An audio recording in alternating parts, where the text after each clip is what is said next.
Hello everyone. आज की जो कक्षा होगी वो टीचिंग स्किल को लेकर होने वाली है। यानी अगर आप एक टीचर हैं और आपके अंदर कौन सी स्किल होनी चाहिए, यानी अगर आप बच्चों को पढ़ाते हैं तो आपके अंदर बहुत सारी स्किल होनी चाहिए। यही स्किल को लेकर आज हम चर्चा करेंगे, जहां से आपके प्रवेश परीक्षाओं में प्रश्न पूछे जाते हैं। तो यही टीचिंग स्किल जो आपकी आज का टॉपिक है, बेहतरीन ढंग से बेहतरीन यानी विस्तृत चर्चा इस वीडियो के अंतर्गत करेंगे। एक एक करके देखेंगे कि कैसे आपके प्रवेश परीक्षाओं में प्रश्नों को सॉल्व करना है। साथ ही साथ अगर आप एक टीचर बनना चाहते हैं तो आपके अंदर कौन सी ऐसी स्किल होनी चाहिए जो बच्चों को क्या कर सके, बच्चों को उसको लाभ मिल सके, बच्चों के लिए आप उसे बेस्ट कर सके। ठीक, तो इसी टीचिंग स्किल को लेकर आज इस कक्षा को होने वाली है। कहता है कि शिक्षण कौशल एक द्विभाषी जो मार्गदर्शिका के रूप में होती है ओवरव्यू, और हमारा इसेंशियल जो टीचिंग स्किल को लेकर है, इसको लेकर हम क्या करेंगे, इसको लेकर हम विस्तृत चर्चा इस वीडियो के अंतर्गत हम करने वाले हैं। ठीक, जैसा कि आप देख पा रहे होंगे। ठीक, तो इसको लेकर हम विस्तृत चर्चा करेंगे और इसका कहीं भी अगर आपको कोई डाउट भी होगा तो आप हमसे पूछ सकते हैं। ठीक, पूछ सकते हैं, अच्छे ढंग से आप हमें पूछ सकते हैं। जैसा कि आप देख पा रहे होंगे, इसमें कहता है कि इस चीज को समझने की कोशिश कीजिएगा। इस चीज को मैं पेन चेंज कर लेता हूं, पेन का कलर। कहता है कि शिक्षण एक जटिल प्रक्रिया है, एक जटिल प्रक्रिया है। एक कहता है teaching is a complex process. इसमें केवल जानकारी प्रदान करना ही नहीं, यानी केवल जानकारी प्राप्त करना ही नहीं, बल्कि क्या होता है, सीखने की सुविधा को प्रदान किया जाता है। कहता है कि शिक्षण जो होता है एक जटिल प्रक्रिया है, कॉम्प्लेक्स प्रोसेस है। तो पूछा जा सकता है कि शिक्षण हमारा जो है ये क्या है, तो एक जटिल प्रोसेस है। इसको याद रखिएगा, जटिल प्रोसेस को, इसको मैं यहाँ कर दे रहा हूँ, जटिल प्रोसेस। ये वेरी वेरी इंपॉर्टेंट आप लगा लीजिएगा, परीक्षा की दृष्टि से इंपॉर्टेंट होगा। उसका एकमात्र जानकारी प्राप्त करना नहीं होता है, बल्कि क्या होता है, सीखने की सुविधा प्रदान करना। अगर आप एक टीचर हैं, आपके अंदर अगर स्किल अच्छा है कि बच्चों के अंदर ये सब स्किल डेवलप, अगर हमारे अंदर डेवलप है तो बच्चों के अंदर क्या कर सकते हैं, बच्चों में जिज्ञासा, रुचि की भावना को क्या कर सकते हैं, उत्पन्न कर सकते हैं अच्छे ढंग से। तो यही बात करता है कि ये सभी हमारा ये शामिल है।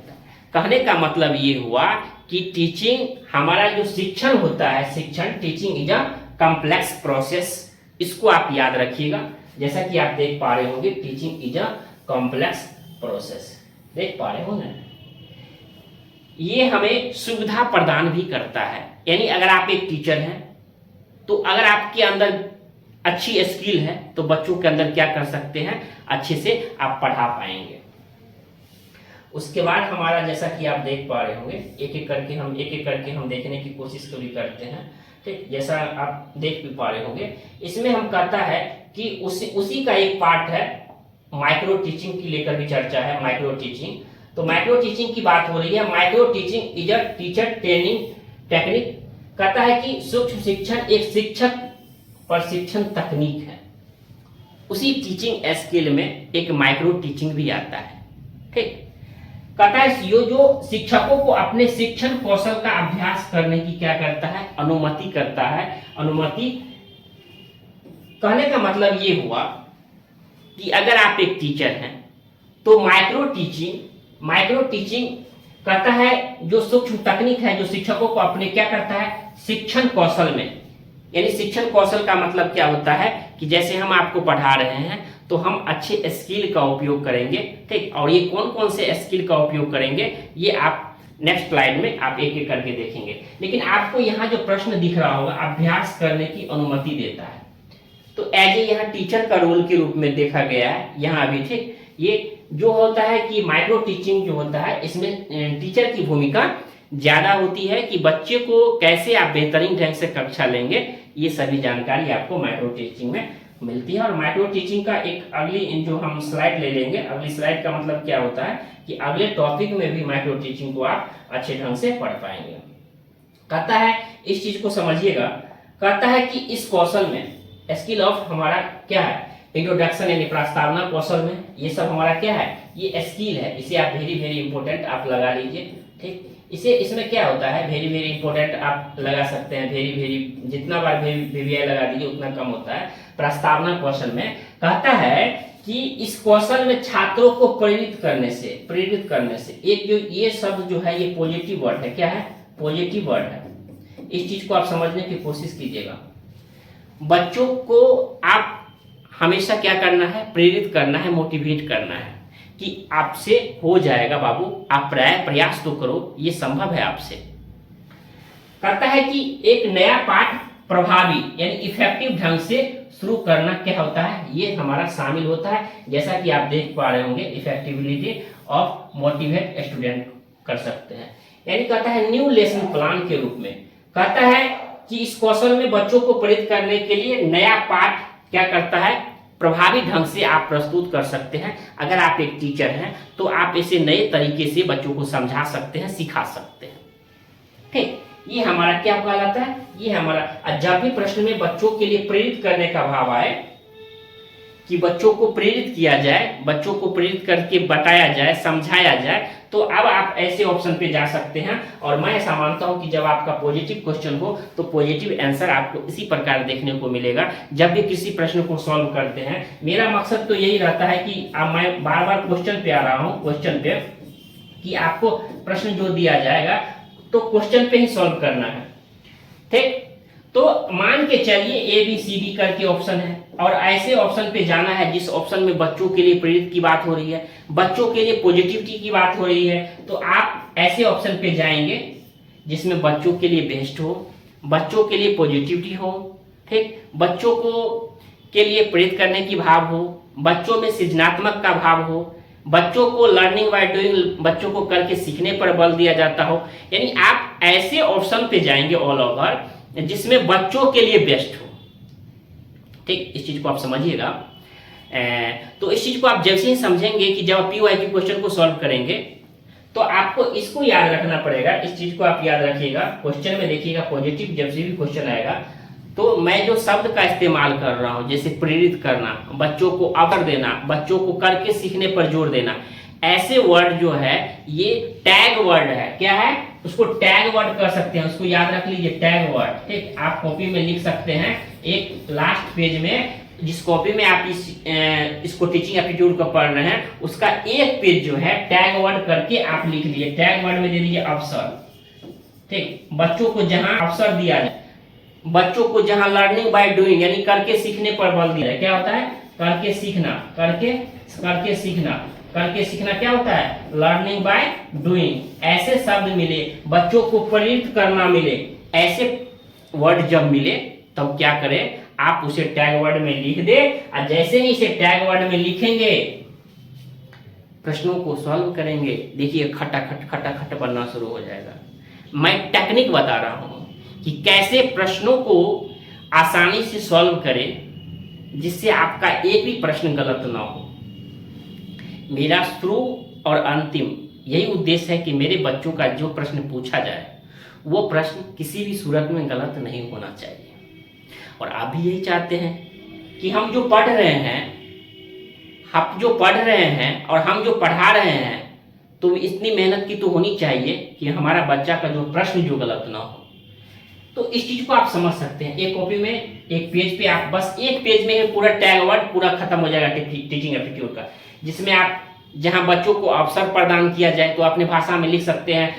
जैसे जहां बच्चों को अवसर प्रदान करने की बात हो ऑप्शन में तो ऐसे ऑप्शन में जाना चाहिए। जहां बच्चों को करके सीखने पर जोर दिया जाए, जैसे बच्चों के लिए जो बेस्ट हो, ऐसे टैग वर्ड को आप लिख सकते हैं। और मैं जितनी कक्षाएं लूंगा उस कक्षाओं में मैं कुछ टैग वर्ड भी बताऊंगा कि जहां आप उसे कॉपी में लिख सकते हैं और आसानी से इसे क्या कर सकते हैं। जब भी आपके प्रवेश परीक्षाओं में क्वेश्चन आपको दिखने को मिले तो आप क्या कर सकते हैं, इस चीज को आप इसे अच्छे से सॉल्व कर सकते हैं। ठीक, उसके बाद हमारा आता है प्रश्न कौशल। जैसा कि आप देख पा रहे होंगे, इसमें कहता है कि ये स्किल ऑफ क्वेश्चनिंग प्रश्न का कौशल होता है। कहता है प्रश्न पूछना छात्रों की समझ की जांच करने और जुड़ाव बनाए रखने में मदद करता है। जैसे फॉर एग्जांपल मैं एक बताता हूं कि इसको समझने के लिए कि प्रश्न कौशल एक आपके स्किल में आता है। अगर आप एक टीचर हैं, फॉर एग्जाम्पल मैं बता रहा हूं, यहां मैंने एक क्वेश्चन पूछा आपसे, ठीक, एक क्वेश्चन पूछा आपको, रचनात्मक आकलन से मैंने एक क्वेश्चन पूछा कि रचनात्मक आकलन क्या होता है, रचनात्मक आकलन क्या होता है। ठीक, इस चीज को समझिएगा, मैं समझा रहा हूं।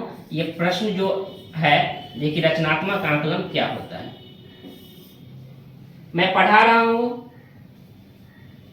और मैंने अभी भी आपसे प्रश्न पूछा कि रचनात्मक आकलन क्या होता है।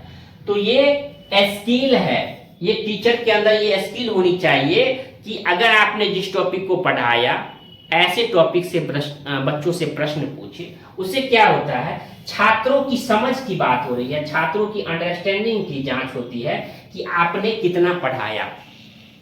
जैसे मैंने तो पढ़ा दिया हूं ना, रचनात्मक आकलन, योगात्मक आकलन, जैसे आपने पिछली कक्षाओं में देखा होगा, तो ये सब टॉपिक को मैं अच्छे ढंग से समझा दिया हूं। और शायद आप समझ भी गए होंगे कि रचनात्मक आकलन वो होता है जो शिक्षण अवधि में टीचर जो होता है बच्चों से कुछ प्रश्न पूछता है। फॉर एग्जाम्पल, मैं ये टॉपिक पढ़ा रहा हूं, अभी जो टॉपिक पढ़ा रहा हूं, इसी अभी कक्षा खत्म नहीं हुई है, इसी अवधि में मैंने आपसे कुछ प्रश्न पूछा कि बच्चों इसका सवाल का जवाब दीजिए जो मैंने पढ़ाया। मेरा कक्षा खत्म नहीं हुआ है, ये शिक्षण अवधि चल ही रही है। उस शिक्षण अवधि में आपसे कुछ प्रश्न पूछा, ये हमारा ये रचनात्मक आकलन कहलाता है, यानी फॉर्मेटिव असेसमेंट कहलाता है, जो कि आपने को मैंने पिछली वीडियो में बार बार बताया हूं और यहां से प्रश्न पूछे जाएंगे। मेरे ख्याल से आप प्रश्न कौशल यानी क्वेश्चन जो हमारा जो स्किल है, कैसे पूछा जाता है, अगर आप एक टीचर हो, आप बच्चों से किस प्रकार प्रश्न पूछ रहे हो, कितने मतलब आपकी समझ है कि बच्चों के अंदर कैसे प्रश्न का डेवलप कर रहे हो, तो ऐसे जो है ये प्रश्न कौशल आपके अंदर होना चाहिए। ठीक, उसके बाद हमारा जैसा कि आप देख पा रहे होंगे, इसको लेकर हम अगला देखते हैं कि अगला हमारा क्या है, कहता है व्याख्यान कौशल की बात हो रही है। एक एक करके हम देखेंगे, ठीक, एक एक करके हम देखेंगे। आपसे पूछा जाता है व्याख्या कौशल की बात हो रही है, क्या की बात हो रही है, व्याख्या कौशल की बात हो रही है, जिसमें कहता है कि अवधारणाओं को स्पष्ट रूप से, इस चीज को समझिएगा, किसी भी कॉन्सेप्ट को समझा रहे हैं, अगर आप एक टीचर हैं, ठीक, अगर आप एक टीचर हैं तो कह रहे हैं कि आपको स्पष्ट रूप से समझाना पड़ेगा, जिस टॉपिक को आप पढ़ा रहे हैं उसको स्पष्ट रूप से समझाना पड़ेगा, साथ ही उसको समझाने की क्षमता, ठीक, प्रभावी शिक्षण यानी एक इफेक्टिव रूप के लिए महत्वपूर्ण है। यानी अगर आप किसी चीज को, नाम से ही है व्याख्या, ठीक, आप व्याख्या, हम क्या क्या कर रहे हैं, एक्सप्लेनेशन कर रहे हैं, तो अगर आप किसी चीज को समझा रहे हैं तो उसकी अवधारणाओं को, उसकी कॉन्सेप्ट में स्पष्टता होनी चाहिए, साथ ही साथ एक प्रभावी शिक्षण, एक इफेक्टिव शिक्षण होना चाहिए जिसमें बच्चों के अंदर क्या हो, बच्चों के अंदर रुचि पैदा करे। रुचि, ये मत समझिएगा ये रुचि लड़की का नाम है, नहीं, लड़की ने समझना है, ये लड़की नहीं है, ये लड़की नहीं है, ये लड़की नहीं है, ये मत समझिएगा रुचि पैदा करना, ये लड़की नहीं है। बच्चों के अंदर उसकी जिज्ञासा, उसकी क्यूरियोसिटी को डेवलप करना, ठीक, कि नहीं मैं ये कर सकता हूं। जैसे मैंने बताया कि लर्निंग बाय डूइंग, करके सीखना, बच्चों के अंदर जिज्ञासा का भाव उत्पन्न करना, बच्चों के अंदर सृजनात्मकता का भाव करना, ये शब्द जो है सृजनात्मकता हुआ, लर्निंग बाय डूइंग जो है, साथ ही साथ अवसर प्रदान करना, ये आपका टैग वर्ड है। क्या है, जैसा कि मैंने बताया पिछली बार भी कि ये हमारा टैग वर्ड है, जिसे आप क्या कर सकते हैं, कॉपी में लिख सकते हैं एक अच्छे से, एक ही पेज में पूरा टीचिंग एप्टीट्यूड का टैग वर्ड समाप्त। साथ ही साथ आपने समझा कि अगर किसी चीज को आप समझा रहे हैं तो उसके अंदर स्पष्टता होनी चाहिए, और जितने इफेक्टिव तरीके से, कहने का मतलब है अगर आप छोटे बच्चों को पढ़ा रहे हैं तो आसपास की घटनाओं का एग्जाम्पल लीजिए, कि ये मत आप मान के छोटे बच्चों को पढ़ा रहे हैं और आप एग्जाम्पल ले रहे हैं अमेरिका और ऑस्ट्रेलिया का, नहीं, छोटे बच्चे को आपके उसके परिवार में क्या क्या घटनाएं घटती है। जैसे मुझे पढ़ाना है, जैसे फॉर एग्जाम्पल मुझे पढ़ाना है, मान के चलिए भोजन, ठीक, साइंस का एक चैप्टर है भोजन, तो भोजन पढ़ाना है तो आप वहां एग्जाम्पल उसके दैनिक जीवन से लीजिए। वैसे भी कहता है न्यू एजुकेशन पॉलिसी जो 2020 में लागू हुआ, उसके अंदर कहता है कि बच्चों को सामाजिक परिवेश से जोड़कर सिखाना चाहिए, उसके दैनिक जीवन में जो घटनाएं घटती है। ठीक, जैसे भोजन को पढ़ाना है तो फॉर एग्जाम्पल आप लेंगे, अच्छा बताओ आपने बच्चों आपने आज टिफिन में क्या क्या लाया, कहेंगे, कोई कहेंगे कि सर मैं आज पराठा लाया, कोई कहेंगे मैं पोहा लाया, मेरी मम्मी ने ये बना के लाई। तो बच्चों के अंदर क्या हुआ, एक तो हो गया कि अलग अलग तरीका का नाम जानेंगे। अगर आप बच्चों को पढ़ा रहे हैं, ठीक, तो पहले ये जानेंगे अच्छा ये पोहा है, अच्छा ये कैसे बनता है, मम्मी को बनाते आपने देखा कि मम्मी कैसे बना रही है बाबू पराठा। तो बच्चों के अंदर क्या हो रही है, जिज्ञासा उत्पन्न हो रही है, ठीक, किसी अन्य चीज को लेकर।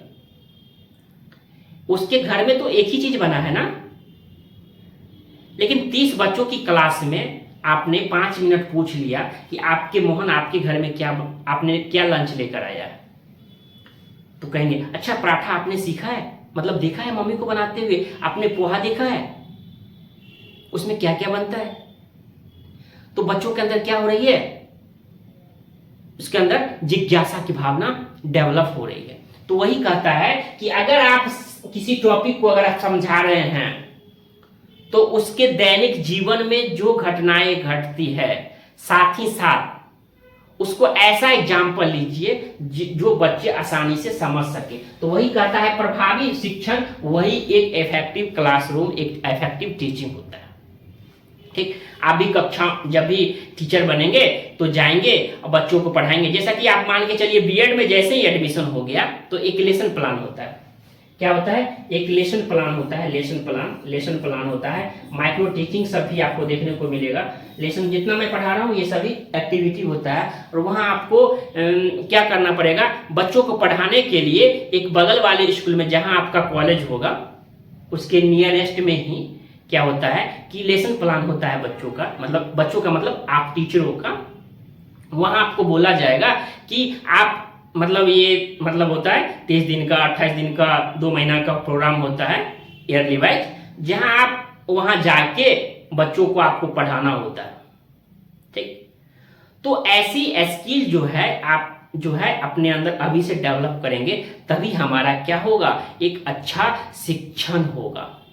ठीक, मेरे ख्याल से मैं ऐसा मानता हूं कि आप बेहतरीन ढंग से आप अच्छे समझ रहे होंगे। ये हमारा है उदाहरण सहित, क्या है, ये हमारा उदाहरण सहित है, क्या है, ये हमारा एग्जाम्पल सहित क्या है, स्पष्टीकरण, जो कि मैंने अभी बताया कि जैसे मैंने अभी बताया ना, क्या बताया कि बच्चों के आसपास की जो उदाहरण है, उसकी घटनाएं हैं, ऐसे एग्जाम्पल लीजिए। तो यही बात तो कहता है कि जब वास्तविक जीवन से, देखिए मैंने बताया और यहां आपसे है, कहता है वास्तविक जीवन के उदाहरणों से जोड़ा जाता है। अगर आप छोटे छोटे बच्चे हैं, अगर मान के चलिए 8 के बच्चों हैं, क्लास 10th के बच्चे को आप पढ़ा रहे हैं, क्योंकि बीएड आप कर रहे हैं, तो आप तो ऑफकोर्स पीजी भी कर लेते हैं, तो 11th 12th के वाले बच्चों को भी पढ़ाते हैं।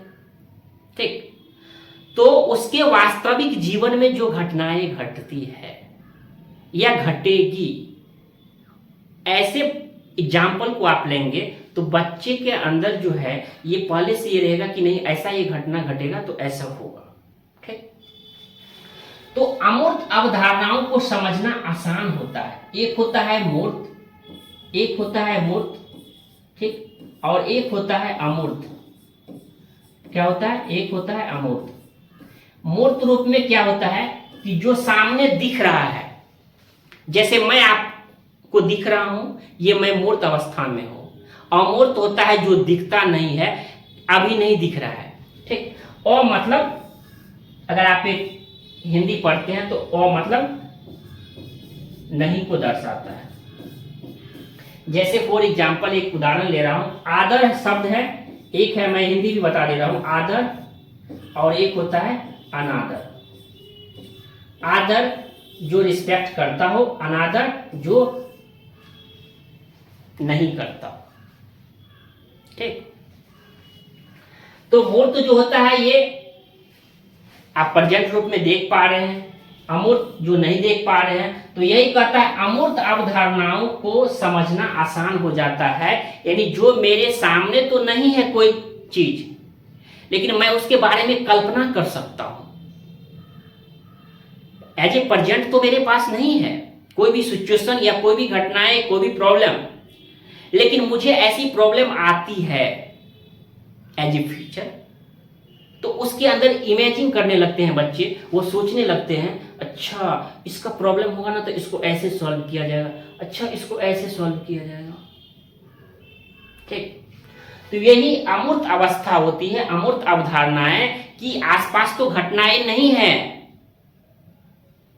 लेकिन हम उसके बारे में कल्पना कर रहे हैं, सोच रहे हैं अच्छा मेरे पास ऐसे ही अगर कोई सिचुएशन आएगा तो मैं क्या करूंगा। तो बच्चों के अंदर आपने क्या किया, उसके माइंड को क्या किया बताइए, सृजनात्मक रूप में लाया, सोचने के लिए आपने क्या किया, मजबूर किया। तो वही कहता है अवधारणाओं को समझना आसान हो जाता है और यह सबसे बेस्ट होता है, जैसा कि आप देख पा रहे होंगे। ठीक। जब भी प्रश्नों को सॉल्व करेंगे तो एक एक करके वहां भी हम देखने की कोशिश हम अच्छे ढंग से करेंगे। आप जस्ट इतना बस जान लीजिए जितना आपको मैं समझा रहा हूं। और ये हमारा होता है पुनर्बलन। ठीक। ये भी हमारा है रीइंफोर्समेंट, पुनर्बलन कौशल करता है। पुनर्बलन प्रशंसा या पुरस्कार के माध्यम से छात्रों को वांछित व्यवहार को प्रोत्साहित करता है, पुनर्बलन रीइंफोर्समेंट करता है। जैसे यहाँ मैंने बताया था कि आंतरिक मोटिवेशन, ठीक, आंतरिक प्रेरणा और बाह्य प्रेरणा। ठीक। आंतरिक प्रेरणा में मैंने क्या बताया था कि बच्चों के अगर खुद के अंदर जिज्ञासा की भावना उत्पन्न हो रही है, खुद मैं बीएड करना चाहता हूँ, खुद टीचर बनना चाहता हूँ, तो ये आंतरिक प्रेरणा हुई। और बाहरी में क्या होता है, तो यही है पुनर्बलन, प्रशंसा या पुरस्कार के माध्यम से छात्रों में वांछित व्यवहार प्रोत्साहित करना। वांछित मतलब होता है जो जरूरी हो, तो उसके व्यवहार को क्या करना, प्रोत्साहित करना। और किसके माध्यम से, प्रशंसा और पुरस्कार के माध्यम से। ठीक। तो ये हमारा यहाँ से प्रश्न पूछे जाते हैं पुनर्बलन। आपको बस इतना याद रखना है कि पुनर्बलन कौशल में क्या होता है। तो याद रखना है प्रशंसा और पुरस्कार के माध्यम से छात्रों में जो जरूरी है उसके व्यवहार को क्या करना, प्रोत्साहित करना। ये सब देख रहे हैं ना, ये आपका टैग वर्ड है, मैं बता रहा हूँ, ये टैग वर्ड है, आपको लिखना पड़ेगा तभी आपको 25 आउट ऑफ 25 लाइएगा, 25 आउट ऑफ 25 लिखिएगा, अच्छे टैग वर्ड है। इसके बाद आपका आता है, इसके बाद आपकी आता है कि श्यामपट्ट लेखन कौशल। ये आप देख पा रही होंगी, ये श्यामपट्ट लेखन कौशल है, जिसमें कहता है श्यामपट्ट लेखन सुपाठ, ठीक, संगठित और संक्षिप्त होना चाहिए।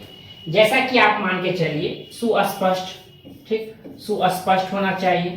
कि मान के चलिए अगर आप कुछ लिख रहे हैं तो बच्चों को ये नहीं बार बार पूछना पड़ेगा कि सर आपने क्या लिखा या आपने क्या लिखा, क्या आपने लिखा। संगठित, एक व्यवस्थित तरीके से आपको लिखना है। ये नहीं कि मान के चलिए कि फॉर एग्जाम्पल मैं बता रहा हूं कि आपने एक चीज यहाँ लिखा और फिर दूसरा चीज यहाँ लिखा, तीसरा चीज यहाँ लिखा, चौथा यहाँ लिख दिया। नहीं, एक क्रम अनुसार 1 2 3 अगर, ठीक, फिर 4 फिर 5, तो ये क्या हुआ, एक क्रमानुसार एक व्यवस्थित तरीके से लिखना, ये श्यामपट्ट पर एक तरीका होता है। संक्षिप्त लिखिए, पॉइंट वाइज लिखिए, ठीक, पॉइंट वाइज लिखिए। अभी पॉइंट वाइज जो है प्रवेश परीक्षाओं में, जैसे आपको मान के चलिए अगर आप जैसे ही कॉलेज में जाएंगे तो आप जो डिस्क्रिप्टिव जो पेपर लिखेंगे, लिखित लिखेंगे, तो उसमें आपको देखना होगा कि पॉइंट वाइज भी आप अच्छे से लिखेंगे तो आपका अच्छा नंबर मिलने की ज्यादा संभावनाएं रहती है और मिलती ही है। ठीक।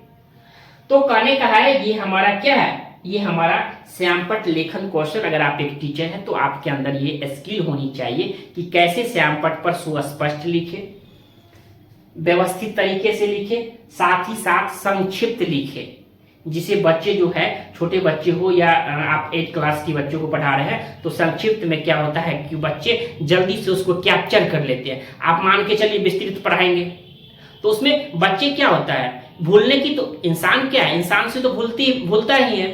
ठीक, मान के चले कुछ नए सीखते हैं तो पुरानी चीज को भूल जाते हैं। ठीक, तो संक्षिप्त रहेगा तो उसे क्या करेंगे, उसे बच्चे याद रखेंगे, अच्छे तरीके से याद रखेंगे, इसे आप समझ सकते हैं। तो ये हमारा क्या हो गया, ये श्यामपट्ट लेखन कौशल हुआ। उसके बाद होता है उद्दीपन विविधता की बात हो रही है।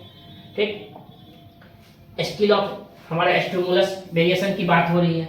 तो कहता है कि उद्दीपन को बदलना लंबे व्याख्यानों के दौरान छात्रों का क्या होता है, ध्यान रखने में मदद करता है। कहता है कि ये मतलब अगर आपके अंदर, ठीक, एक बार इस परिभाषा को फिर से समझिए, उद्दीपन को बदलना लंबे व्याख्यानों के दौरान छात्रों को, यानी आप किसी चीज को समझा रहे हैं तो नए नए एग्जाम्पल लीजिए।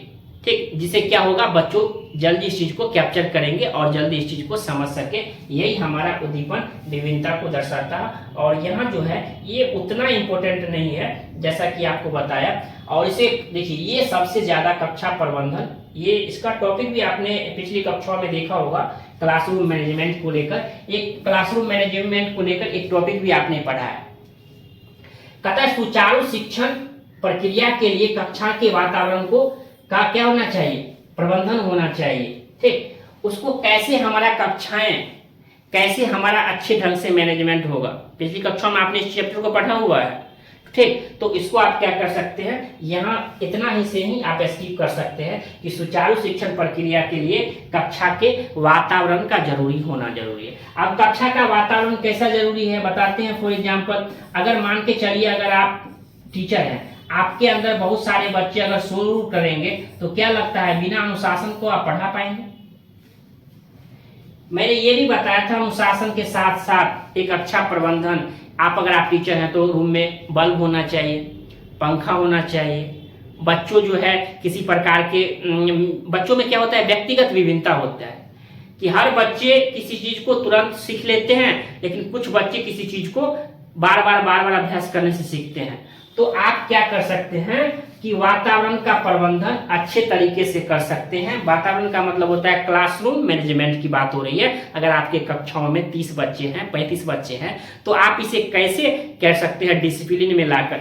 आप उसको मारकर पीट कर नहीं, बच्चों को समझाकर बुझाकर, ठीक, अपने तरीके से। बच्चों को मारना पीटना नहीं है। और ऐसे ऑप्शन पे भी नहीं जाना है जिसमें बच्चों को कहा जाए कि बच्चे को दंडित किया जाना चाहिए, बच्चे अगर ऐसा काम नहीं करते हैं तो बच्चों को मारना पीटना चाहिए, मार पीट के काम करवाना चाहिए। ऐसे ऑप्शन पे आप नहीं जाएंगे। ठीक, तो मारना पीटना पे आप नहीं जाएंगे। ऐसे ऑप्शन पे आपको, जैसे मैंने बताया कि व्यक्तिगत विभिन्नता की बात हो रही है। व्यक्तिगत विभिन्नता क्या है, इंडिविजुअल डिफरेंसेस की बात हो रही है। व्यक्तिगत विभिन्नता, उसमें क्या होता है, हर छात्र का मतलब होता है 30 बच्चे आपकी कक्षाओं में हैं, तो हर बच्चे जो है, ये आप मान के चलिए कि एक बच्चा है, दूसरा बच्चा है, तीसरा बच्चा है, चौथा बच्चा है। हर बच्चों में सीखने की कैपेसिटी या हर काम करने की कैपेसिटी अलग अलग होती है।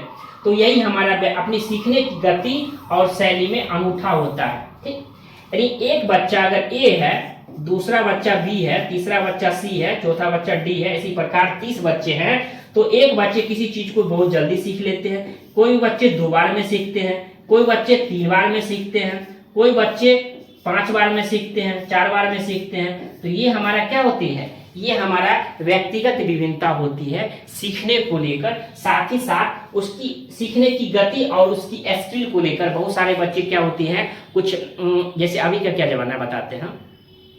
मान के चलिए आप क्लास 9th को पढ़ा रहे हैं, ठीक, बीएड कर रहे हैं, 9th बच्चे को पढ़ा रहे हैं, तो बहुत सारे कहेंगे कि अच्छा आप पढ़ के आइएगा। ठीक, कोई साइंस का चैप्टर है, मान के चलिए अगर आप साइंस का कोई भी चैप्टर आप ले लीजिए फॉर एग्जांपल अपने मन में, ठीक, उसको कहिए पढ़ के आने के लिए। बहुत सारे बच्चे क्या करेंगे, पढ़ के नहीं आएंगे। उसमें 2-4 बच्चे रहते हैं जो पढ़ के नहीं आते। कुछ बच्चे क्या होगा कि यूट्यूब पे सर्च करके आएंगे, उसके बारे में जानकारी एकत्र करेंगे। तो सब बच्चे की अलग अलग व्यक्तिगत विभिन्नता होती है ना। कुछ बच्चे सर्च करके आएंगे, कुछ बच्चे गूगल से, कुछ बच्चे यूट्यूब से, कुछ बच्चे अलग जगह से, क्या चैट जीपीटी से। तो ऐसे क्या होता है, हर व्यक्ति में, हर बच्चों में व्यक्तिगत विभिन्नता होती है, वैसे इंसान में, हर व्यक्ति में व्यक्तिगत विभिन्नता होती है। तो यहाँ बच्चों को लेकर है, क्योंकि हम पढ़ा किसको रहे हैं, किसी इंसान को या बच्चे को। तो बच्चों के लिए हम पढ़ा रहे हैं, बच्चों के बारे में सोचना है, बच्चों के बारे में प्रश्नों को सॉल्व करना है। ठीक, इस चीज को आप अच्छे से हमसे मेरे ख्याल से आप समझ गए होंगे, अलग अलग व्यक्तिगत विभिन्नता होती है। और उसके बाद होता है शिक्षण में प्रौद्योगिकी की बात हो रही है, टेक्नोलॉजी। अब कहता है कि शिक्षण में प्रौद्योगिकी, फॉर एग्जाम्पल आपके पास कुछ समय पहले की बात करता हूं, जब कोरोना से पहले की बात करता हूं, तो आप डिजिटल बोर्ड पे कितने टीचर को देखे होंगे पढ़ाते हुए? बहुत ही कम। तो ये हमारा टेक्नोलॉजी आया कि टीचर स्मार्ट बोर्ड से ये क्या है, इस डिजिटल बोर्ड पे आया।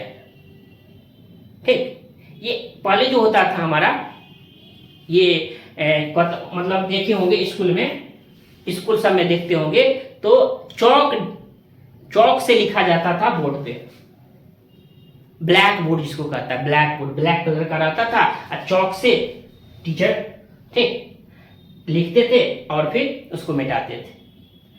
अब आप घर बैठे, जैसे फॉर एग्जाम्पल आप बिहार से कहीं भी हैं, कोई बहुत सारे बच्चे हैं पटना से हैं, पश्चिम चंपारण से हैं, इसी क्लास को बहुत सारे बच्चे यूपी महाराष्ट्र से भी देख रहे हैं और सोच रहे हैं वो भी एंट्रेंस देने के लिए आते हैं ताकि मेरा कहीं भी एडमिशन हो जाए। इस वीडियो को भी यूपी से बहुत सारे बच्चे देख रहे हैं, तो आप मुझे देख पा रहे होंगे। ठीक, तो आप मुझे देख पा रहे होंगे, उसमें आप शिक्षण कर पा रहे होंगे, उसमें टेक्नोलॉजी का ही तो युग है। पहले 30, 40, 50 बच्चे बैठे हुए थे, टीचर पढ़ाते थे। अब सिर्फ इसके माध्यम से और ऐप के माध्यम से लाखों बच्चों तक शिक्षा पहुंच रही है। ये टेक्नोलॉजी नहीं है तो क्या है? इस चीज को आप समझिए ना, प्रश्न तो ऐसे ही सॉल्व हो जाएगा।